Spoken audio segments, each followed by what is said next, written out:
destroying your creativity, killing the vibe, losing your mojo. Do you ever feel that when you think about music, it starts to feel like work? Do you feel like you're working against yourself? You're putting too much pressure on what you're doing and it just doesn't happen? Well, in this video, I'm going to talk about the top 9 mistakes most musicians and producers are making that are destroying their creativity.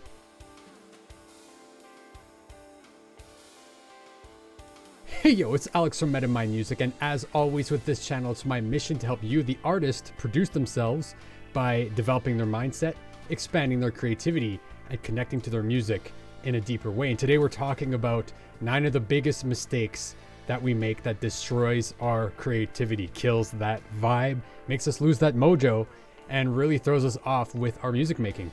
And hey, I just dropped a brand new masterclass called How to Master the 3 Secrets of the Creative Process, and it's going to help you create more music, finish radio ready releases, and unlock your inner genius, unlock your workflow, unlock your process to a whole other level. I packed it full of actionable insights that I've learned over the years as a producer and a musician, as an engineer, and jam-packed it full of value. So definitely give it a check out. I'm sure it'll blow your mind. Number 1 is having too many expectations from yourself and your music.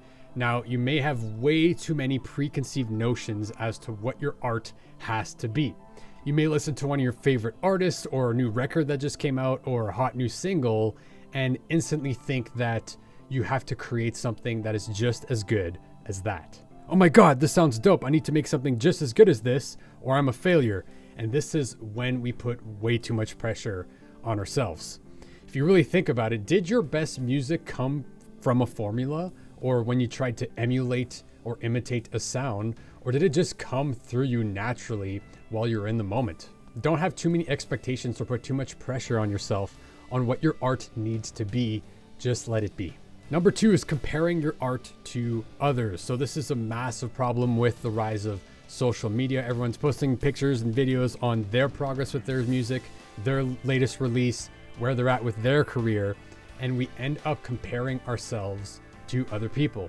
And the problem with this is that it usually destroys our motivations. Sometimes it can encourage us and give us a little bit more pep in our step to up our game, but a lot of the time it makes us withdraw and not feel good enough and lose that motivation, lose the creativity when we compare ourselves to others too much. And you have to keep in mind that some of the tracks that you're comparing your music to may in fact have multiple writers on it. They may have 10 writers for one song. So when they were in the room, there was many writers and producers collaborating together on one piece of art. But when you're comparing yourself to something like that, it's like you're competing against 10 other people, right? And they may have a bunch of other people behind the scenes helping them with all sorts of stuff to get that piece of art finished. Another thing is that if you're comparing yourself to your favorite artist who's just released their 4th album, you're comparing where you're at in your journey to somebody who may be 10, 15 years along their journey. And that's just not fair to yourself. You're taking away giving yourself a chance to be who you are right now and share that with other people as you learn and grow and progress, and watch what will happen in 10, 15 years when other people will be looking up to you as an artist. Number 3 is just overthinking it completely and losing the flow of what you're doing. And this comes a lot from perfectionism and over obsessing on stuff. It has to be like this. It has to be what my brain says is right. I need a different snare sound here. This isn't good enough. I need to change this out. And you go through 40 different sample options and you scroll through presets. All of this stuff is obsessing over minor details. And when you really think about it, certain things just don't matter as much in the big picture or to the listener.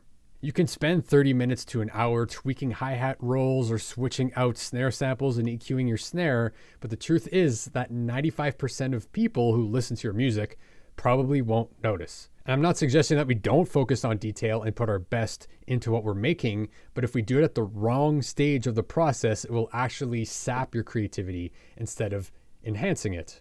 When you're overthinking the process, you're taking the fun away from the progress. So remember, it doesn't have to be anything right now. You just need to create. Number 4 is not having enough breaks. I know, when we're excited, we're stoked, we're psyched for a project, we really want to lean in and get it done. So you want to come up with ideas, you want to pick the best ones and then sketch out an arrangement and then edit it and then mix it and master it and get it on Spotify to share with people tonight. But the truth is if you've been working on a track all day until 3 a.m., you need to take a break. Taking a break won't kill you. Working an extra day on a track won't kill you. Giving yourself some space and some time won't be the end of the world. And sometimes you actually do a disservice to yourself by overworking a song or rushing the process at the expense of your mental health. So there's this technique that I use quite often when I'm working on music and other things called the Pomodoro technique, where you use one of these fancy things, a good old timer, and you work in intervals. So you could work half an hour, then take a 5-minute break, then do another half-hour session, take another 5-minute break, do a third half-hour session, and then take a longer break, maybe a half hour.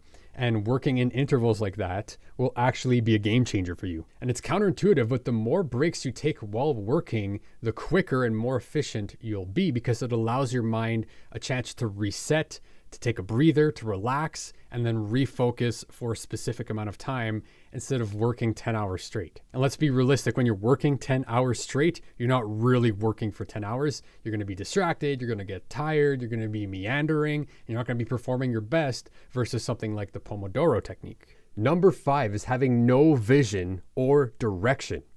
So sometimes this works, but a lot of the time it doesn't. So having a big picture vision or general idea of what you want to do with a particular music project will help you reduce options, put in some limitations, and help you make decisions to help you move forward. And at the end of the day, the creative process is essentially a series of decisions.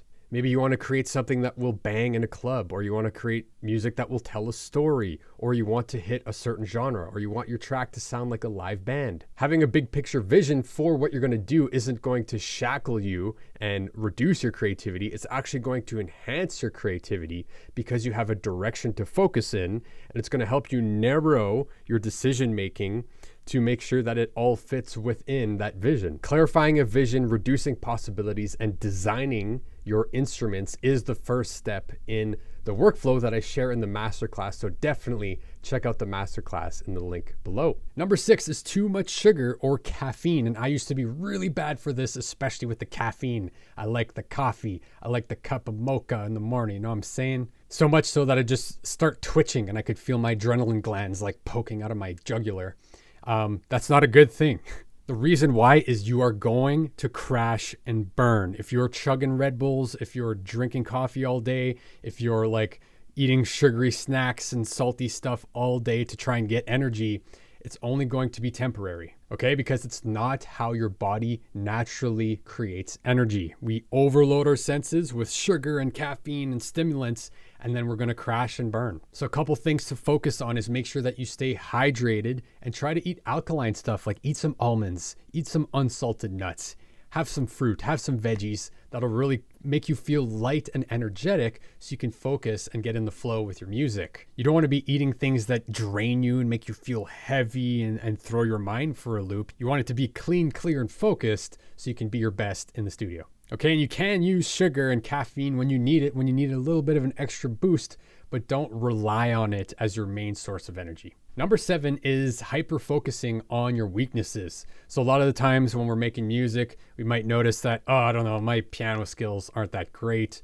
or my guitar playing could use some work, or I'm not keen on this song arrangement. And then we hyper-focus on improving those weaknesses. I'm not saying that that's a bad thing. We definitely want to increase those skill sets, but there is a difference between creating in the studio and traditional practice. So if you crack open your DAW and start a session, but then you start focusing on practicing your chord progressions and your scales, or memorizing your fretboard, or just learning a new technique or skill in the DAW, you're not creating. And again, there's nothing wrong with improving those skill sets, but do it as a separate time from when you're supposed to be creating in the studio. Why? Because the energy you use to practice something or to really exercise your brain, to train yourself, train that muscle memory, all of those things will take away energy from you creating new ideas and exploring new vibes. And at the time of creation, you want to focus on enhancing your strengths. Just lean into the things that come easy for you. If you're a player and you play piano, just lay into the keys and see what happens. If you're great at making beats and sampling, lean into that and just pour your energy into that as you're creating. Number 8, and this is a biggie, this is a big one, is fear of failure. So maybe you have everything you need to make amazing music in your studio. You have a MIDI controller, you have some fun toys, you have some incredible software, you have some sample libraries, and you understand your tools. You can make anything happen, but you're still scared that the music you make may not sound great. What will people think of me if I release something that doesn't sound great? Or I've invested all this money in my studio, but I'm still not making amazing music. And there's nothing that will destroy your creativity more than fear. And fear essentially is an emanation, is an articulation of uncertainty. Okay, so when we're projecting some unknown future of what people may think, whether the song we release is going to be good or not, or if people are going to like it, or if people are going to judge us for it, or how we're going to show up in the studio if we feel like we're making progress, or we feel like what we made isn't that good. All of those things hinge on uncertainty, unknown futures. Because in the context of our primal brain, back in the day, like being in the tribe, if you said something that the tribe hated, that could have meant death for you. Or if you're peering around the corner of a cave and there's a giant tiger that's going to eat you, there's a reason why to be scared of uncertainty, right? For protection and survival. But the problem is this kind of thinking, this like primal defense system of, oh, I don't want to, that's scary. I don't want to look there. That's crazy. Oh, don't go there. Don't do that. But the irony is that this primal brain with this kind of program to protect us from danger sneaks into the creative process. Is like, oh, I don't know what's going to happen there. Maybe don't even bother. I don't know how this is. I don't know this is scary. Let's not even bother. That's what your brain is telling you. However, nothing in the creative process is certain. Like the creative process is probably the antithesis of certainty. And again, this fear is debilitating. If we let it manifest and take over, it can really destroy your creativity and your motivation and your self-belief and your inspiration, just because you're going to face uncertainty. So one thing I can offer to help you overcome some of these fears, if you're experiencing that, is to focus on things that you can be certain of. Okay, focus on things you can control. And one thing you can control is taking action. Okay, so you can punch fear in the face and still take action and detach yourself from expectation, detach yourself from judgment, and just try to be free when you're creating music. And whatever happens, happens. But all that to say is that you can show up. And regardless what happens, well, that's what happens. But you can show up and you can be sure about that. And the more you do this over time, the more experience you gain, you're going to notice that you're going to have less fear around what might happen or what people might think. And you're going to just enjoy showing up to the process and seeing what comes up from there. Number 9 is narrowing your creativity to music only. Okay, you have a life outside of music. You have other skills, you have other talents, other passions, and it's actually the intersection of all of these unique things that are uniquely you that will make your music that much more special. Because if you like this kind of show, or you like hanging out with your cats, or you like a certain type of environment, maybe you like bowling, I don't know, maybe you play video games, maybe you read books about philosophy and spirituality and like alchemy and all these esoteric concepts. No, you don't do that. Either way, the intersection of all these interests are going to actually encourage creativity in your music, because it's allowing your mind to expand and think in different ways and explore creativity that's not always centered around music. And sometimes taking a break to focus on other areas of your life and exercise different parts of creativity in your mind can help you spark more epiphanies with your music when you come back to making music, and it gives you more energy. Like maybe you like gardening and you go gardening for an hour and you're like, oh, maybe I can do this with this plant and let's do this. And you do some like vibing on your garden, and then maybe you're energized from that, and then you bring it into your music. Maybe you're playing this really cool game and you just unlocked a new skill, and like this whole narrative of the story has unfolded, and now you're like, oh, that's really cool. That gives me some ideas. And then you bring that energy into your music making. That's expanding your creativity. Example for me is I've been playing guitar for over 10 years. I was actually playing guitar in bands and obsessing over this instrument before I got into production and went to audio school. But one thing I've learned about playing guitar is that sometimes we over obsess about learning things and technique and expanding what we can do to play the instrument, and we hit walls, right? You're like, oh, I can't do this. Like, this is too hard. You might feel this if you're a synth player or piano player, or you play some sort of instrument. You hit walls with what you can do on the instrument. But I've noticed that sometimes when you take a break, like in summertime, go camping with your friends for a few days and then come back. And when I've done that so many times, I come back and a technique will just slide into place, or I'll have all these crazy new ideas that I would have never thought of because I've allowed my brain to detach from the default network of how it works playing guitar. And it's the same thing with making music. Just take a break and go do something else and come back. And you'll see you'll have so many new insights and ideas that come to you because you allowed your brain to reset itself in a different environment and then bring that into the studio. So all that to say is that sometimes we just have to let the art be what it wants to be. We have to let go of the pressure, let go of the expectation, and let your music unfold as it wants to unfold, and let yourself be the artist that you are. The other side of this is that there is going to be uncertainty in the creative process. You're going to have to get uncomfortable and push yourself outside of your comfort zone in order to grow. Because remember, you need resistance in order to have growth. And it's the same thing with creativity. If you want to stay in tune with the next Meta My Music transmission, go ahead and hit that subscribe button. If you got value out of this video, go ahead and give me a thumbs up and let me know in the comments down below. Do you make any of these mistakes that are destroying your creativity? How do you go about dealing with them? I'd love to know in the comments. Until the next time, I'll see you in the next video.